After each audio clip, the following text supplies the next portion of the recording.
ನಮಸ್ಕಾರ ಸ್ನೇಹಿತರೆ, ನಾನಿವತ್ತು ಬೆಳಗ್ಗೆ ಬೇಗ ಎದ್ಬಿಟ್ಟು ಬಿಸಿನೀರನ್ನು ಫಸ್ಟ್ ಕುಡಿದೆ.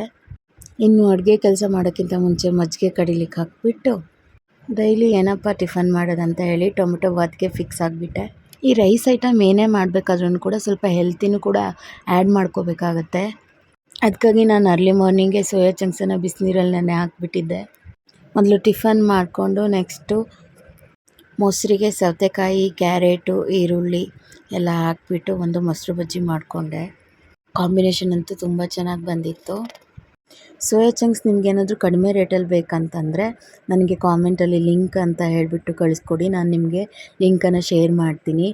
ಟೊಮೊಟೊ ಬಾತ್ ಮಾಡುವಾಗ ಯಾವಾಗ್ಲೂ ಸೋಯಾ ಚಂಕ್ಸ್ನ ಆ್ಯಡ್ ಮಾಡ್ಕೋತೀನಿ. ಇದರಿಂದ ಟೇಸ್ಟ್ ಕೂಡ ಇರುತ್ತೆ, ಹೆಲ್ತ್ ಕೂಡ ತುಂಬ ಒಳ್ಳೆಯದು. ಇನ್ನು ಬೆಣ್ಣೆ ಕೂಡ ಚೆನ್ನಾಗಿ ಬಂದಿತ್ತು, ಅದನ್ನು ಕೂಡ ತೆಗೆದೆ. ಇದು ನನ್ನ ಮಾರ್ನಿಂಗ್ ರೊಟೀನ್ ವ್ಲಾಗ್ ಆಗಿತ್ತು. ಮತ್ತೆ ನಾಳೆ ಸಿಗೋಣ. Thank you.